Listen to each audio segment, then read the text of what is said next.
장이 끝나도 투자는 끝나지 않는다. 안녕하세요. 어예진의 방과 후 목돈연구소 어예진입니다. 12월 26일 금요일 우리 시장 강보합으로 마감했습니다. 코스피 지수 0.51% 오른 4,129로 마무리했는데요. 오늘 삼성전자가 장중, 종가 기준 모두 사상 최고치를 기록하면서 지수를 끌어올렸습니다. 5.3% 뛴 11만 7천 원 기록했는데요. GPU 독자 개발에 성공했다는 보도와 함께 미증시에서 전해진 호재까지 더해진 결과로 풀이됩니다. SK하이닉스도 다시 60만 원 목전까지 왔네요. 코스닥 지수는 오늘 0.49% 오른 919의 장을 마무리했습니다. 달러원 환율 오늘 장중 20원 넘게 급락하는 변동성 보였는데요. 이후에 낙폭 줄이면서 9원 50전 내린 1,440원에 이번 주 거래 마무리했습니다. 국민연금이 전략적 환해지를 재개했다는 소식이 영향을 좀 미쳤습니다. 지금 이곳 목동의 기온은 영하 4.5도입니다. 오늘 정말 춥죠? 어예진의 방과 후 목돈연구소 시작합니다. 어예진의 방과 후 목돈연구소 첫 곡 트와이스의 올해 제일 잘한 일 띄워드렸습니다. 장세정님께서 올해 제일 잘한 일이란 노래도 있군요. 어방목 듣는 게 제일 잘한 일인 거죠? 이렇게 보내주셨는데 저도 지금 비슷한 생각 노래 나가면서 했어요. 올해 가장 잘한 일은 저도 청취자분들을 만나게 된 건데 여러분께도 어방목을 듣기 시작한 게 올해 가장 제일 잘한 일이었으면 하는 바람이 소망이 있습니다. 네, 최형식님 소장님 어떡하죠? 이젠 학교 종소리 듣지 않으면 뭔가 마음이 허전해져요. 뭐지? 깊이 빠져들게 하는 이 매력? 그러게 뭐지? 종소리가 이게 또 매력이 있습니다. 옛날 생각도 나면서 뭔가 내가 공부를 하고 있다 이런 마음도 들면서 다행이네요. 뭔가 매력을 느끼셨다니까 뿌듯합니다. 월요일부터 금요일까지 오후 4시에 문 여는 SBS 라디오 어예진의 방과 후 목돈연구소고요. 무료로 SBS 라디오 들을 수 있는 어플 고릴라 그리고 유튜브 채널 시교라로 함께 하실 수 있습니다. 저와 이야기 나누실 분들 단문 50원 장문 100원의 유료 문자 샵 1035 무료 어플은 고릴라로 보내주시면 됩니다. 소개도 해드리고 추첨해서 커피 쿠폰 보내드릴게요. 오늘 1교시는 자동차의 세계로 떠나는 방과 후 차차차 2교시는 창업 스토리부터 성공 노하우까지 꼬리에 꼬리를 무는 브랜드 이야기 준비했습니다. 꼬꼬부와 함께 할게요. 저 어예진이 직접 고른 꼭 알아야 할 뉴스 어뉴스 오늘도 배달 왔습니다.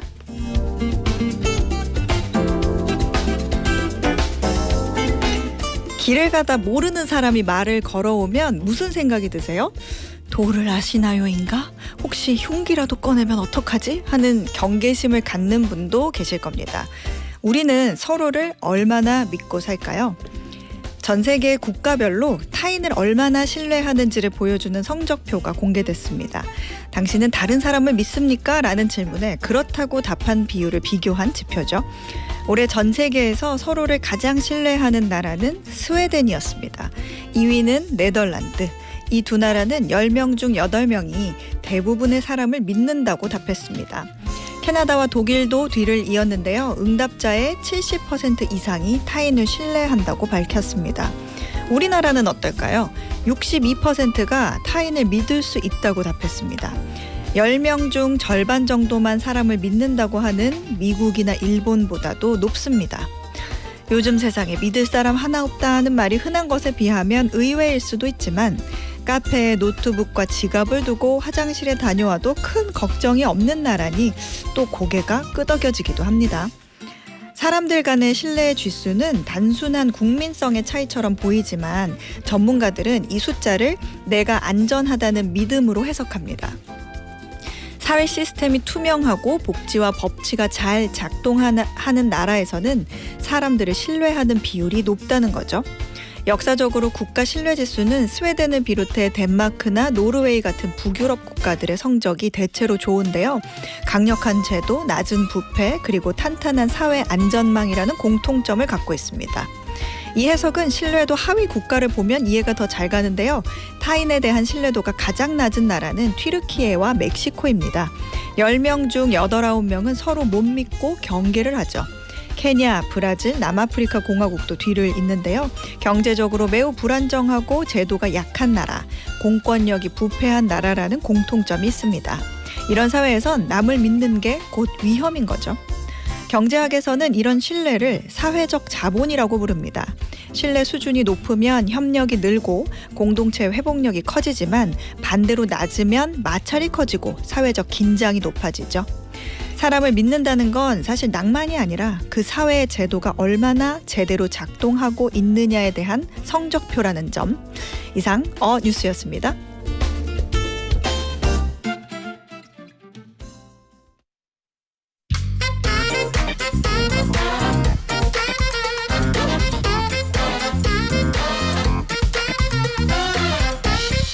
매주 금요일마다 자동차 세계로 떠나는 드라이브 방과후 차차차. 오늘도 카메거진 최정필 기자가 가이드해드립니다. 어서 오세요. 네, 안녕하세요. 반갑습니다.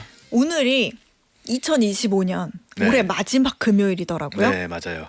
이제는 진짜 2026년을 준비해야 되는 시기인데 자동차와 관련해서 이 시기에 꼭 나오는 뭐 그런 게 있더라고요. 네, 뭐지 맞아요. 하고 보니까 야, 내년부터 바뀌는 교통법규인데 이게 올해도 또 논란이 되고 있다죠? 네, 방금 어뉴스에서 믿음에 대한 말씀을 하셨는데 네. 항상 믿을 거 없다라는 게 좀 생각이 나는 그런 좀 어떻게 보면 이제 에피소드죠. 일종의 네. 에피소드라고 할 수 있을 것 같습니다. 문제는 이게 경찰청에서는 매년 좀 많이 힘들어하는 그런 요소가 됐다라는 거거든요.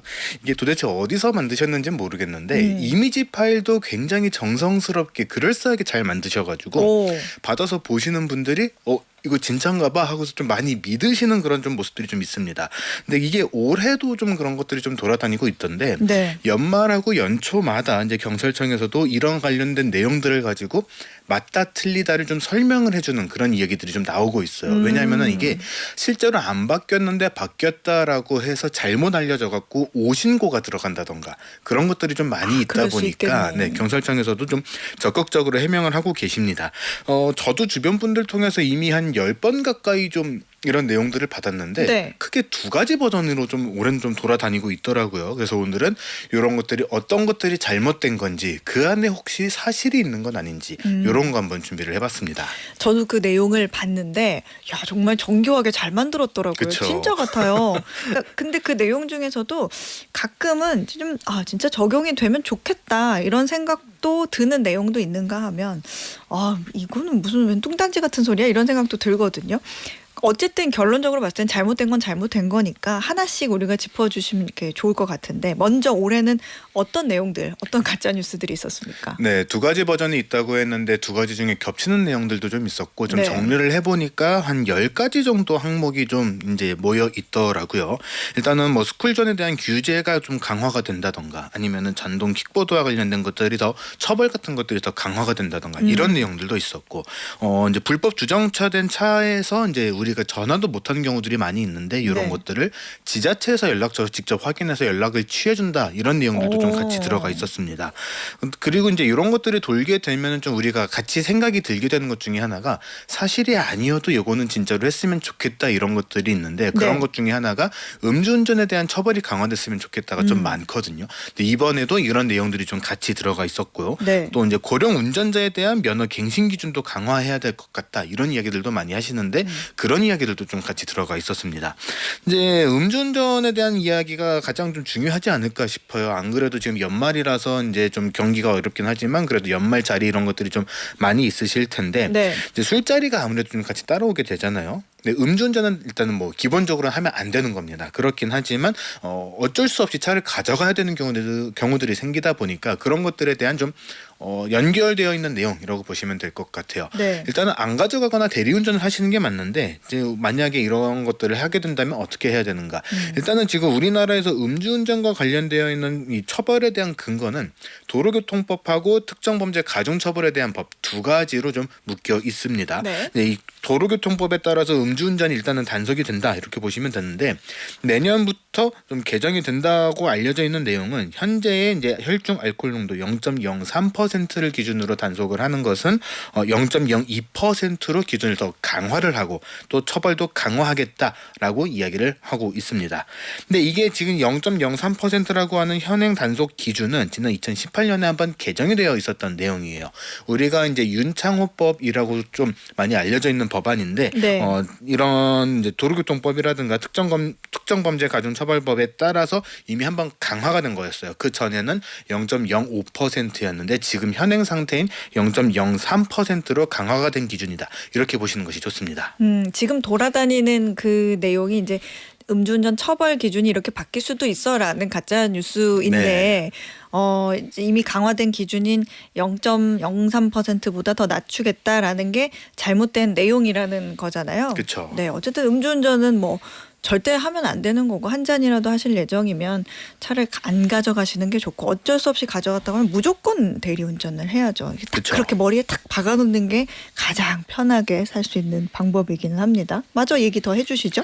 네, 이게 0.03%라고 하면 좀 감이 잘 안 오실 수 있어요. 네. 근데 이제 진짜 절대 그러시면 안 되는데 많이들 하시는 이야기가 실제로는 안 그러실 거라고 생각을 하는데 네. 나 한 잔 먹었어. 괜찮아. 이렇게 말씀을 하시는 분들이 계시거든요. 한 잔이면 이만큼일 수도 있고 그쵸. 요만큼일 수도 네. 있지만 어쨌든 맛있는 거잖아요. 이만큼이 됐더라도 단 한 모금이라도 뭐 2배라도 됐다고 하면은 운전을 안 하시는 게 맞는데 네. 그러면은 도대체 이 0.03%는 어떻게 나오게 되는 수치인가 이거를 보시게 되면은 일단은 평균적인 성인 남성의 체중을 좀 기준으로 잡았습니다. 70kg이라고 잡았을 때 맥주가 한 250에서 350ml 그러니까 한 잔 정도거든요. 네. 이 정도만 마셨을 때도 0.03%가 나올 수 있다라고 이야기를 하고요.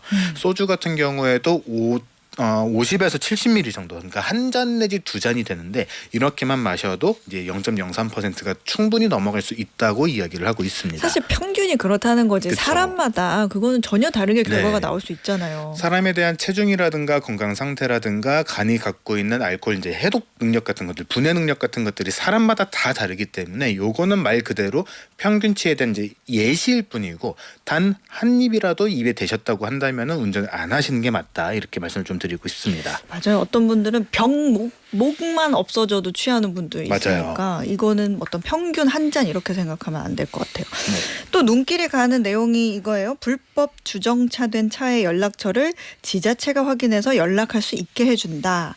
사실 이런 건 이제 구급대나 소방차 출동했을 때는 이런 건 진짜 있었으면 좋겠어. 아예 그냥 네. 막 밀고 들어가도 괜찮았으면 좋겠어. 이런 생각 가끔 들긴 네. 하는데 솔깃하긴 하는 내용이지만 걱정도 되기도 하고 이거는 거짓이죠? 거짓 이런 것은 맞는데 네. 이와 관련된 움직임 자체는 나오고 있기는 합니다. 다만 이런 것들이 좀 많이 좀 고려해야 될 것들이 많다 보니까 지금 상황에서는 될 겁니다. 될 수도 있습니다. 이렇게 말씀을 드리는 것 자체가 굉장히 조심스럽거든요. 네. 일단 지난달 국민권익위원회에서 이게 이야기가 나오기 시작을 했는데 연락처가 부착되지 않은 채로 불법 주정차가 되어 있는 차에 대해서 지자체장이 소유자의 연락처를 확인해서 연락을 할 수 있는 근거를 만들어 달라라는 이제 권고를 하게 됐습니다.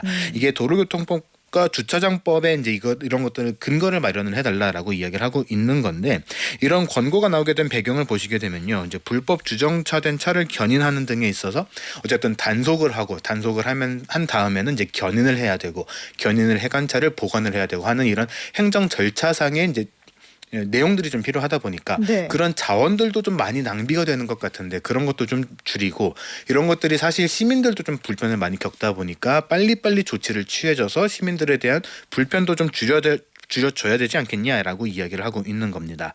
사실 그렇게 이야기를 하면서 좀 근거로 가지고 오게 된 내용 중에 하나가 네. 지자체에서는 사실 차량 소유주에 대한 연락처를 어느 정도 갖고 있기는 합니다. 우리가 차를 등록을 할 때 이제 자동차에 대한 리콜 정보라든가 결함 정보라든가 그런 것들이 소비자한테 전달이 돼야 되기 때문에 어느 정도 갖고 있기는 해요. 근데 네. 이게 개인정보 보호법상에 대한 그런 여러 가지 이유 때문에 외부로 이제 공유를 안 하고 있는 그런 상황인 건데 이런 것들도 이제 특별한 규정이 있다면은 개인정보의 목적 외로도 사용이 가능하니까 이런 것들에 대한 근거를 마련해 달라라고 이야기를 하고 있는 거거든요. 근데 사실 이런 것들이 만약에 실제로 적용이 된다라고 하면은 아까도 말씀드렸지만 고려해야 될 것들이 너무 많습니다. 이게 정말로 지자체 안에서만 사용이 될 것인가에 대한 걱정들도 좀 있고 우리가 이제 스토킹이라든가 각종 이제 범죄에서도 좀 활용이 될 수 있지 않을까라는 우리가 걱정되죠. 걱정을 가질 수밖에 없거든요. 그렇기 때문에 이런 것들을 실제로 하려면은 좀 많이 고민을 해야 되는 것들이 좀 있습니다. 그렇기 때문에 지금 당장은 개정이 됐다거나 개정이 될 움직임이 있다거나 그런 것들이 아니라 정말로 논의가 시작된 단계다라고 보시면 될 것 같아요. 어쨌든 결론적으로 봤을 땐 거짓이었다. 이거는 어떨까요? AI를 통한 신호 위반 및 꼬리 물기 등 자동 단속이 확대된다. 이거는 진실이에요, 거짓이에요? 이거는 부분적으로 맞는 이야기입니다. 일단은 이제 우리나라에서 지금 단속 같은 것들을 할 때도 무인 카메라를 사용을 하면서 네. 이 AI 서비스를 어느 정도 사용을 하고 있기는 하거든요. 다만 이 AI를 통해서 사용을 하는 범위는 어디까지나 참고용으로만 사용을 하고 있습니다. 왜 그러냐면은 도로에서 주행 상황에서 벌어지는 여러 가지 환경들이 워낙에 상황에 따라서 다르기 때문에 딱 어떤 것들에 대해서 위반이다라고 정확하게 지정을 할 수 있는 것들이 딱 많지가 자르기가 않아요. 애매한 네. 순간들이 좀 있죠. 그렇기 때문에 사람이 보고서 직접 판단을 해야 되는 그런 영역들이 조금 있다 보니까 네. 굉장히 일부에서만 이런 것들을 좀 활용을 하고 있다 이렇게 보시면 될 것 같습니다. 다만 이제 꼬리 물기에 대한 것들은 이제 강남구 쪽에서 지금 시범 운영이 좀 운영이 되고 있는데 네. 지난 12월 1일부터 3개월 동안 이제 시범 운영을 좀 예정을 하고 있거든요. 그래서 지금 시범 운영이 되고 있는 상태입니다. 그래서 요게 시범 운영이 끝나면 그 다음에 단계에 따라서 다른 지역에도 설치를 해보고 거기에서도 시범 운영이 끝나면 전체적으로 확대 적용을 할지 말지를 결정을 하겠다가 지금 경찰청의 지금 입장인데 이런 것들을 통해서 이제 아직까지는 다른 범위들 이제 뭐 차로를 좀 무단으로 변경을 했다던가 끼어들기를 무단으로 했다던가 이런 것들에까지 좀 확대를 할 계획은 아직까지는 없다. 이게 경찰청의 공식적인 입장입니다. 무엇보다도 이제 이런 것들을 적용하기 힘든 게 퇴근 시간에 보면은 길 많이 막히는 구간들 있잖아요. 많죠. 그런데 보면은 우리가 이제 딜레마존이라고 부르는 황색등이 들어와 있는 구간. 네네. 그럴 때 이게 이 차가 위반을 해서 들어가 있는 거냐 아니면은 피할 시간이 없어서 앞에가 진행이 안 돼서 거기에 남아 있는 거냐 그런 것들을 판단을 해야 되는데 AI가 하게 되면은 일단은 위반으로 잡는 거 아니냐 그러네요. 이런 이야기들도 좀 나오고 있다 보니까 AI를 활용한다는 것만 따지고 본다면은 사실인데 이게 굉장히 다양한 범위로 확대가 될 것인가는 아직 결정이 된 바가 없다. 그래서 이것도 거짓이라고 보시면 될 것 같습니다.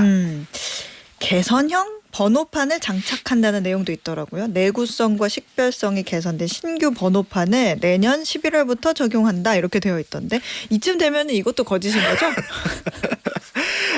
요거는 제가 되게 고민 많이 했는데 결론으로 말씀을 드린다면은 거짓이 맞기는 한데 네. 이게 번호판에 대한 개선은 사실 꾸준하게 지금 적용이 되고 있거든요. 그러니까 이런 것들이 계속해서 나오게 되는 이야기 중에 하나는 지금 적용되어 있는 이 제기 반사식 번호판, 전기차라든가 일반 차에서도 이제 선택을 해서 쓸 수 있는 그 반사식 번호판과 관련이 되어 있는 내용들입니다. 여기에 사용되고 있는 이 반사 필름에 대한 품질이 좀 계속해서 좀 이제 정기적인 조사를 통해서 이게 계속해서 개선이 들어가고 있는데 네. 이런 개선안이 도입되는 시기가 조금씩 다를 뿐이지 이게 계속해서 이루어지고 있는 진행형인 상황들이거든요. 그러다 보니까 딱 어느 시점에 아주 대대적인 변화가 있는 게 아니라면은 우리 이런 거 개선했습니다라고 밝히지 않을 뿐이지 개선 네. 자체는 계속해서 되고 있는 상황입니다. 근데 전체적인 이제 법인 번호판 이런 것들에 대한 것들이 아니라 이제 번호판과 관련된 특이사항이 하나가 있긴 한데 이게 화물차하고 관련되어 있는 상황이거든요. 그것도 내년도 아니고 내후년에 적용이 될 예정인 건데 오는 2027년부터 사업용 화물차에다가 등록된 지역을 같이 표기하는 전국 번호판이 지금 도입이 검토가 되고 있는 상황입니다. 네. 그렇기 때문에 이것도 아직까지는 확정이 된 내용은 아니다라고 보셔야 되고 그래서 내년에 번호판과 관련돼서 결정이 되어 있다거나 시행될 예정인 것은 아직 없다 이렇게 보시면 될 것 같습니다. 지금까지 쭉 살펴본 이야기들 사실 결과만 놓고 보면 다 거짓말이었어요. 그쵸. 근데 이런 정보가 정말 약속이나 한데 매년 나오거든요. 그 이유는 뭐라고 생각하세요? 아까 이제 불법 주정차에 대한 연락처를 찾는 그런 과정에서도 말씀을 드리기는 했지만 이게 여러 부처에서 이제 권고 사항이라든가 논의가 시작됐다던가 이렇게 이야기가 나오기 시작을 했을 때 그러면 우리가 보기에는 이거는 적용을 한다는 얘기네. 적용을 하지 않을 거라면 이거를 왜 굳이 논의를 하고 있겠어라는 생각들을 좀 많이 하시게 되거든요. 특히 자동차와 관련되어 있는 이런 법안이라든가 제재 사항이나 든가 이런 것들은 보통은 처벌이 강화되는 쪽으로 내용들이 바뀌게 됩니다. 네. 그러다 보니까 우리가 제일 많이 작년에도 이제 작년 이맘때쯤에도 가장 많이 얘기가 나왔던 게 신호등 있는 데서 어떻게 지나가야 할 것인가였어요. 거기서도 기억나요. 우리가 그러면 사람이 없어도 멈춰야 되나요? 이런 것들에 대한 이야기 굉장히 많이 했거든요. 네. 잘못 넘어가면 바로 범칙금, 벌금 이런 것들이 나오게 되다 보니까 그런 것들이 좀 많이 있었는데 자동차와 관련돼서는 이제 운전자 입장에서는 이제 좀 불안감들이 좀 많이 있는 것도 사실입니다. 이게 웬만하면 운전자들한테 좀 불리한 쪽으로 법안들이 바뀌고 있다 이런 이야기들이 좀 많이 나오고 있다 보니까 만약에 이게 거짓말일지라고 하더라도 우리가 조심을 한다면은 이런 것들에 대한 피해를 좀 줄일 수 있지 않겠어요?라는 생각을 하게 되면서 더 많이 퍼뜨리시게 되는 것 같아요. 그렇기 때문에 이게 실제로 바뀌는 내용인지를 다시 한번 확인을 하시고 좀 보시면 좋을 것 같습니다. 저는 그런 생각도 들어요. 사실 이런 게시물들을 어딘가에 올려버리면 이게 좀 사회적 이슈나 불안감을 자극하는 게시물이잖아요. 맞아요. 그러니까 조회수를 올리기 위한 네. 사람들, 그게 도움이 되는 사람들이 이걸 계속 퍼다 나르거나 만들거나 네. 이런 것도 있고, 그래서 만약에 내가 이제 바뀌면 어떡하지? 이게 나한테 불리하면 어떡하지? 하는 공포 심리를 이제 건드리는 거죠. 그러면서 내 과태료 조회하기 아니면 뭔가 확인해 보기 네. 이런 버튼 하나 더 만들면 거기서 피싱이 될 수도 있고 네. 그런 거를 좀 노리는 게 아닌가 그런 생각도 들긴 해요. 네, 비슷하게 나오고 있는 것 중에 하나가 이제 그런 거거든요. 이제 세금 환급해주기 내년부터 바뀌는 세금 내용 그런 것들인데 자동차도 지금 자동차세 지금 내는 기간이다 보니까 저도 그거 관련된 피싱을 한번 전화를 받아봤었거든요. 그렇기 때문에 그런 피싱과 관련돼서 이런 것들이 좀 많이 퍼지는 것 같아서 좀 많이 조심을 하시고 보시면 좋을 것 같습니다. 네, 알겠습니다. 지금까지 카메거진 최정필 기자였습니다. 고맙습니다. 네, 고맙습니다. 네, 저희는 보아의 넘버원 듣고 2교시로 돌아올게요. 매주 월요일부터 금요일 오후 4시부터 5시까지 경제에 관한 모든 것을 충전하는 시간입니다. SBS 라디오 어예진의 방과후 목돈연구소와 함께하고 계십니다. 신은주님 안녕하세요. 크리스마스가 지나고 금요일이네요. 1시간 잘 들으려고 볼륨 높이 올렸어요. 그러게요. 어제 쉬고 나니까 오늘이 월요일인가 싶은 마음이 들었었거든요. 그런데 금요일이야. 내일은 토요일이네. 약간 기분이 이렇게 좋은 그런 날이기도 합니다. 저랑 같은 마음 신은주님께서 문자 보내주셨어요. 안기영님 맨발로 슬리퍼 신고 얇은 겉옷 입고 잠깐 분리수거 하러 나갔다가 후회하는 날씨였어요. 저도 아침에 이제 환기하잖아요. 아침에 창문을 착 열었다가 아이고 이러면서 다시 닫았어요. 너무 추워가지고 너무 추우면 나갔을 때도 숨이 턱 막히잖아요. 오늘은 아침에 약간 그런 정도의 추위였었어요. 따뜻하게 입고 이 털 슬리퍼 같은 거 하나 이렇게 장만해서 분리수거 하실 때 그거 신고 나가세요. 그럼 따뜻하더라고. 김용수님 소장님 안녕하세요. 내일 진짜 오랜만에 설렙니다. 조카들이 놀러 오기로 했거든요. 브랜드 이야기 정말 기대됩니다 해주셨는데 조카들이 놀러 온다고 했을 때 설레는 마음 저도 굉장히 공감을 하는데요. 이 설레는 마음이 과연 2시간을 넘어갈까라는 생각이 저는 듭니다. 저는 사실 조카들이 오면 굉장히 설레는데 일단 조카들이 고모 하고 뛰어와가지고 이제 저를 덮치거든요. 배 위에 팍 올라타니까 저는 그때 죽은 척을 합니다. 사실 숨을 안 쉬어요. 네. 참고하세요. 김용수님. 네. 자, 오늘의 퀴즈 풀고 2교시로 넘어가 볼까요? 백악관에서 이례적인 스포츠 이벤트가 열릴 예정입니다. 행사 날짜는 6월 14일. 미국의 국기의 날이자 트럼프 대통령의 생일이기도 한 날인데요. 이 행사는 트럼프 대통령의 오랜 지지자이자 종합 격투기 단체 이 대회의 대표인 데이나 화이트가 주관합니다. 종합격투기 시합이 백악관에서 열린다는 점에서 상징성과 파격성 모두 크다는 평가가 나오고 있는데요. 여기서 퀴즈입니다. 얼티메이트 파이팅 챔피언십의 약자로 데이나 화이트가 대표를 맡고 있으며 미국 건국 250주년을 맞아 백악관에서 경기가 열리는 이 종합격투기 대회의 이름은 무엇일까요? 보기가 있습니다. 1번 NBA, 2번 UFC, 3번 MLB. 정답 아시는 분들은 단문 50원, 장문 100원의 유료 문자 샵 1035나 무료 어플 고릴라로 보내주세요. 당첨되신 분들 중에 추첨해서 편의점 상품권 보내드리겠습니다.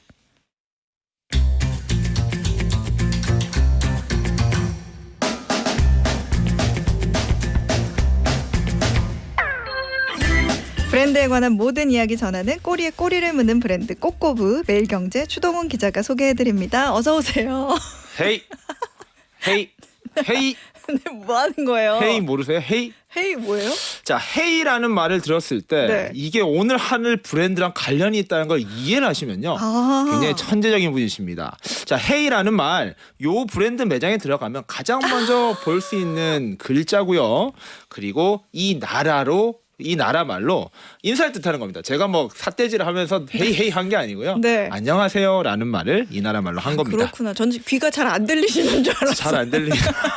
귀마개 아니 이렇게 또 따뜻한 선물을 또 이렇게 소장님이 주시니까 이번 겨울 열심히 따뜻하게 달리겠습니다. 수동훈 기자님이 제가 만들었던 그 크리스마스 복권 가장 낮은 거를 뽑으셔가지고 네, 귀마개를 뽑으셨는데 이렇게 사용해 주셔서 감사합니다. 네.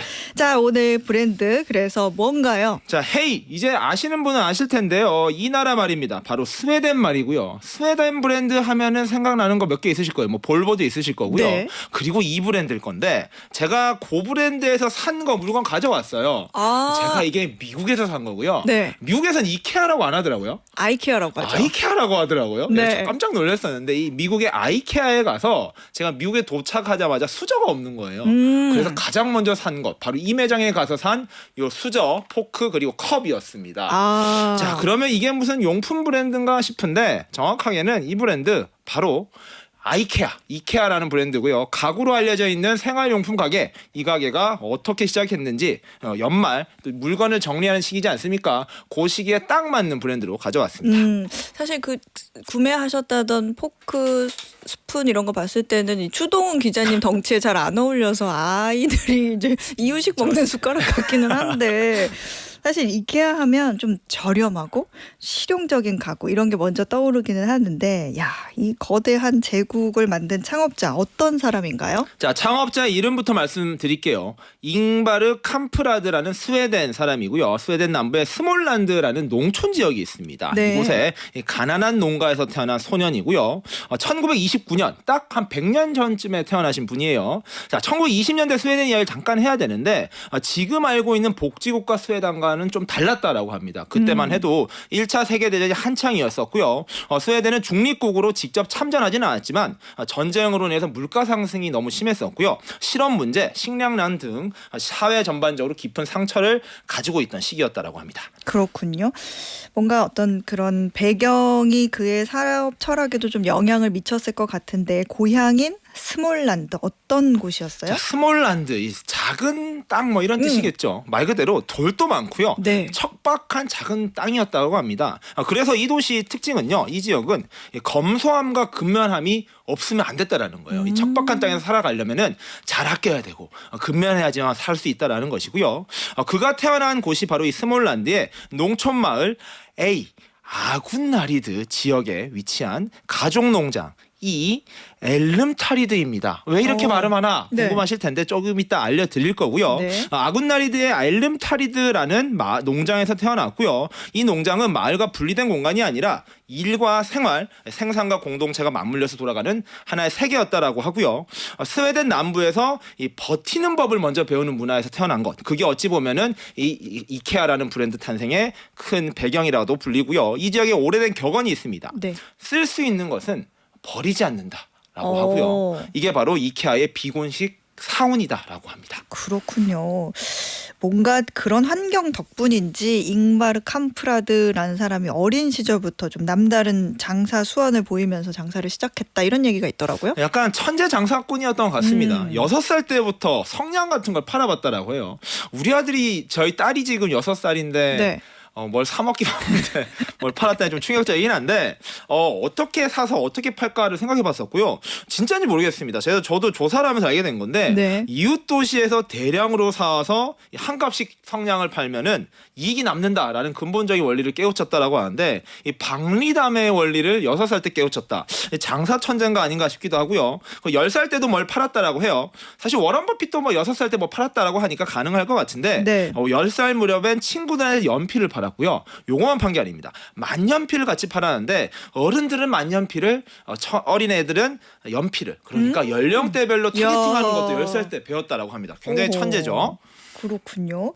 이게 그 어린 시절에 겪은 전쟁도 그 사람에게 좀 큰 영향을 줬다 이렇게 들었는데 전쟁통에 잉바르 캄프라드가 어떤 걸 배워가지고 어떤 사업에 영향으로 적용을 했을까요? 네, 태어났을 때는 1차 세계대전이었는데 이때 너무 어렸었고요. 그가 10대 시절을 돌파하고 있던 이 시기 1939년에 세계 2차 대전이 시작됐습니다. 이거는 보다 직접적으로 그의 삶의 경험에 크게 영향을 미쳤고요. 이번에도 스웨덴은 중립을 지켰다라고 하는데 국경 밖에서는 전쟁이 벌어지고 있었지만 국경 안에서는 물자가 계속해서 사라지는 것입니다. 아무래도 전쟁 영향을 받다 보니까 수입도 안 되고 되고요. 수출도 안 되고 이러면서 물건이 계속해서 부족했다라는 것입니다. 네. 필요한 것을 손에 못 넣었던 시기, 그렇다 보니까 힘든 시간이 계속 됐었고요. 그 입장에서는 이런 상황을 잘 하려면 잘 아끼고 물건을 잘 만드는 게 중요하다라는 창업 정신을 자극하는 데도 영향을 미쳤다라고 이야기를 합니다. 본격적인 이케아의 시작은 언제예요? 자, 10대 시절에도 그는 계속해서 뭘 팔아봅니다. 청소년기에 들어가서는 더 다양한 걸 팔았다라고 하는데요. 손목시계도 팔았더라고요. 그렇다고 비싼 건 아니고 네. 저렴한 손목시계 같은 걸 구해서 팔았고요. 이 나일론 스타킹 이런 것도 꼭 필요한 것들이죠. 필수품이라고 할 수 있는 스타킹 같은 것도 팔았었고 그리고 액자도 팔았다라고 해요. 지금 또 제가 이케아 가면 액자가 굉장히 많이 판매되는 게 인상적이라고 생각했었는데 초창기 판매했던 게 액자라고 합니다. 그런 사연이 또 있었구나. 액자는요 장식품이긴 하지만 사진이나 졸업장을 보관하는 가장 필요한 물건이라는 것이고요. 금방 말한 물건들의 공통점이 있습니다. 사치품이 아니고요. 생활을 유지하는 데 필요한 최소한의 품목이라는 것이고요. 이케아가 가구로 알려져 있지만 네. 라이프 스타일을 담은 가게다라고 이야기되는 것도 초창기에부터 시작되었고 17살이 되었던 그가 작은 회사를 하나 만들게 됩니다. 그게 바로 이케아입니다. 우리 앞에서도 잠깐 얘기했는데 미국인들은 이거를 영어 발음으로 아이키아라고 말을 하고 스웨덴 현지 발음은 이케아 이렇게 발음이 맞고 사실 본사에서도 이케아라는 식으로 공식 홍보를 이제 발음으로 하잖아요. 근데 이케아라는 이름은 어떻게 지어진 거예요? 뭐 특별한 뜻이 있어요? 재미있습니다. 이케아라는 브랜드도요. 창업자 이름이 들어가 있습니다. IKEA 이렇게 해서 이케아인데요. I는요. 자신의 이름이 잉바르의 I고요. 네. 그리고 K는요. 자신의 성 캄프라드의 K입니다. 그리고요. 세 번째 E가요. 아까 말씀드렸죠. 엘름타리드 바로 자신이 자란 농장 이름의 E고요. 그리고 마지막 A가 네. 마을 이름 AA 아군나리드라고 합니다. 그러니까 아군나리드 엘름타리드에서 태어난 나 잉바르 캄프라드다. 이게 이케아의 뜻이고요. 쉽게 말하면요. I'm 뭐 프로드 오브 샤이어. 나 샤이어에서 온 프로도다. 왕자의 반지의 제왕이죠. 또는 한국으로 따지면 나는 세종대왕. 조선의 왕이다 라고 말하는 문법의 이름이라고 보시면 될 것 같고요. 자기 정체성을 딱 보여주는 그렇습니다. 거네요. 이 거창한 의미가 아니라 내가 어디서 왔는지 나는 어떤 사람인지 그리고 이 브랜드는 내가 책임지겠다라는 메시지가 들어간 이름이 바로 이케아라는 이름입니다. 그렇군요. 그 이케아라는 브랜드 전에는 뭐 손목시계도 팔고 뭐 스타킹도 팔고 그랬다고 하는데 사실 이케아는 많은 사람들이 가구 왕국으로 많이들 그렇죠. 생각하죠. 근데 처음부터 가구를 팔았던 건 아닌가 봐요. 아닙니다. 아까 말씀드렸었죠. 10대 후반에 창업을 했었고요. 그때는 네. 자파를 많이 팔았었습니다. 그리고 또 흥미로운 게요. 처음부터 매장을 두지 않았습니다. 매장을 만드는 것도 비용이 들잖아요. 네. 지금 이케아 매장에 딱 들어가면요. 이 연필과 자를 들고 이렇게 구경하는 네, 게 있고요. 맞아요. 또 하나가 이 카탈로그가 있습니다. 이 두꺼운 카탈로그 책을 열어보면요. 다양한 제품군들의 설명이 있고 필요한 물건은 카탈로그로 클릭을 하면 구해주거나 갖다 주기도 하잖아요. 그거를 초창기부터 했습니다. 우편 주문 자파상이라고 불리는데요. 이 카탈로그와 전단지를 만들어서 다양한 물건들을 파는 방식을 시작한 것 바로 이케아의 시작이었었고요. 그다음에 만년필, 시계, 스타킹과 액자 앞서 말씀드렸던 그런 물건들을 팔면서 이거를 전혀 연결고리가 없어 보이지만 생활 필수품, 삶을 살아가는데 도움이 되는 물건들을 이렇게 판매하는 전략으로 시작을 했다라고 이야기를 합니다. 자파상에서 결국에는 이제 가구로 방향을 튼 사실은 계기가 있지 않을까 그런 생각이 들기도 하거든요. 왜 하필 또 가구였을까 이런 생각도 들고. 계기가 있습니다. 자, 이 가구로 방향을 틉니다. 1948년이고요. 대한민국이 이제 해방을 했던 당시였고 스웨덴에서는 전쟁이 끝난 분위기였습니다. 네. 자, 그 당시 가구는요. 비싸고 불친절하고 변하지 않았습니다. 그 당시만 해도 가구라는 것은요. 사치품이자 명품 같은 거였어요.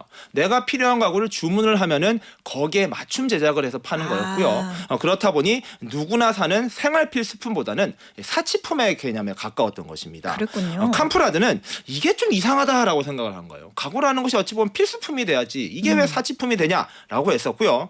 그래서 그는 가구를 팔면서 가격을 숨기지 않았습니다. 옛날에는 가구를 팔 때 가격을 안 드러냈더라고요.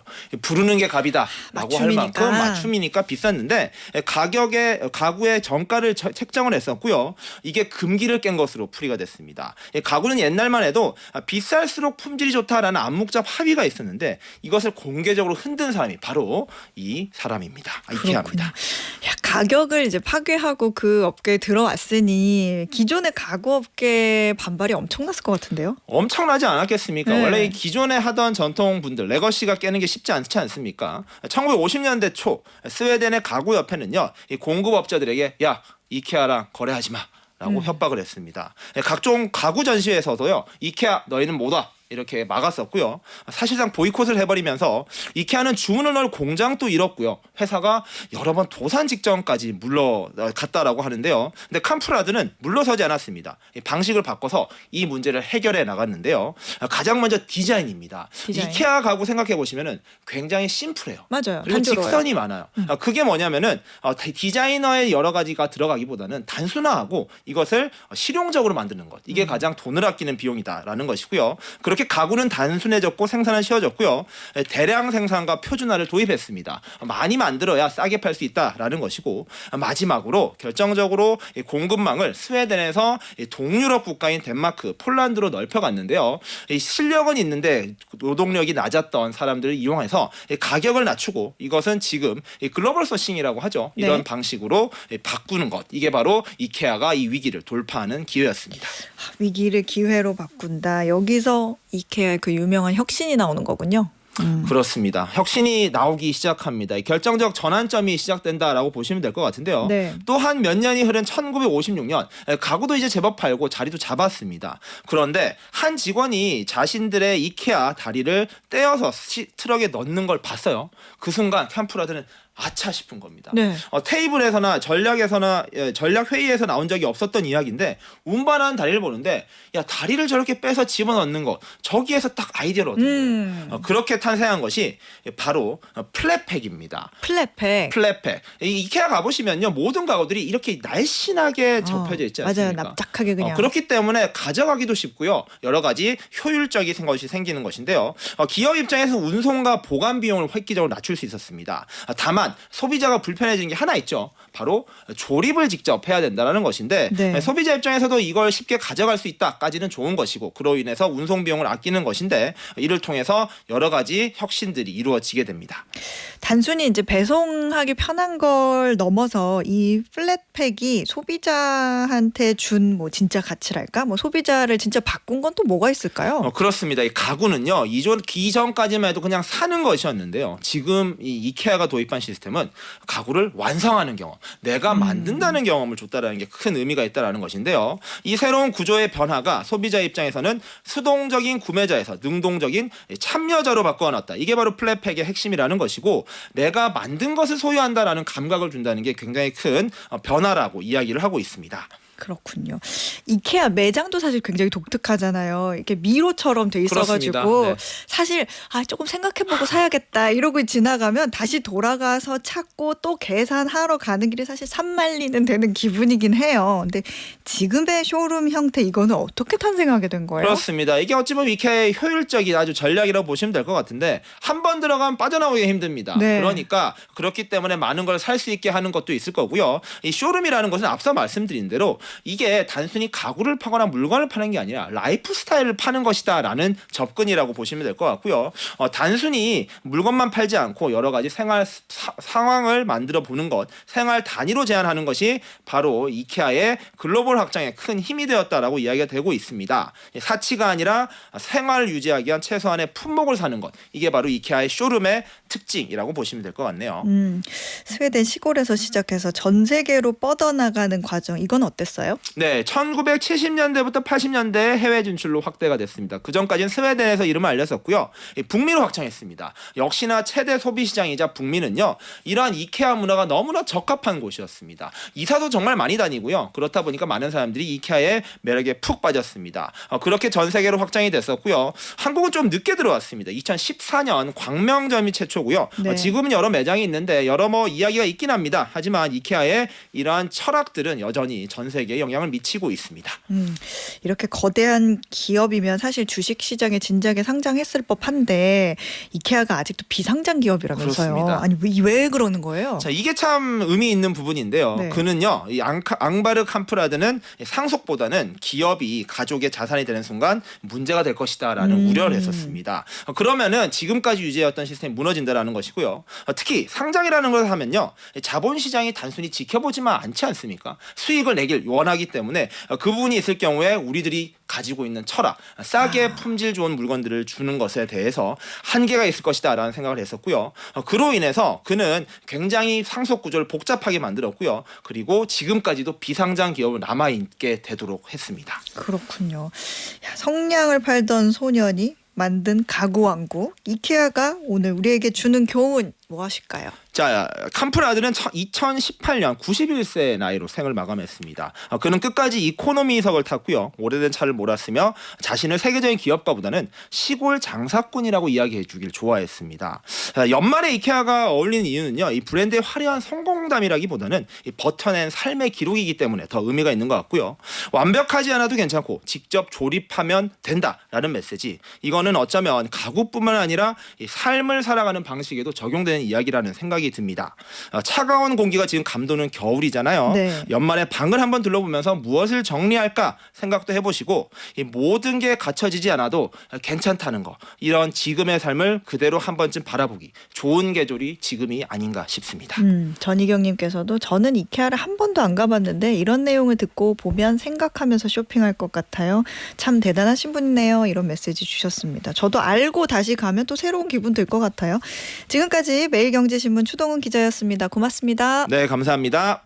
네, 퀴즈 정답 확인해 보겠습니다. 오늘 퀴즈의 정답은요, 2번 UFC였습니다. UFC는 얼티메이트 파이팅 챔피언십의 약자로 데이나 화이트가 대표로 맡고 있는 종합 격투기 단체인데요. 미국 건국 250주년을 맞아 국기의 날이자 트럼프 대통령의 생일인 6월 14일 백악관에서 이례적인 경기가 열릴 예정입니다. 정답 보내주신 분들 중에 오늘 편의점 상품권 받으실 세 분은요, 2755님, 그리고 헤이 반가워요 라고 보내주신 김근단님, 그리고 날씨도 추운데 제 증권 계좌도 춥습니다. 다음 주부터 다시 화이팅! 이렇게 외쳐주신 9745님까지 이렇게 세 분께 편의점 상품권 바로 보내드릴게요. 어예진의 방과 후 목돈연구소 오늘 끝곡은요, 아바의 The Winner Takes It All 띄워드리면서 저는 인사드리고요. 다음 주 월요일 오후 4시에도 어김없이 여기 어예진의 방과 후 목돈연구소에서 여러분 기다리고 있을게요. 즐거운 주말 보내세요.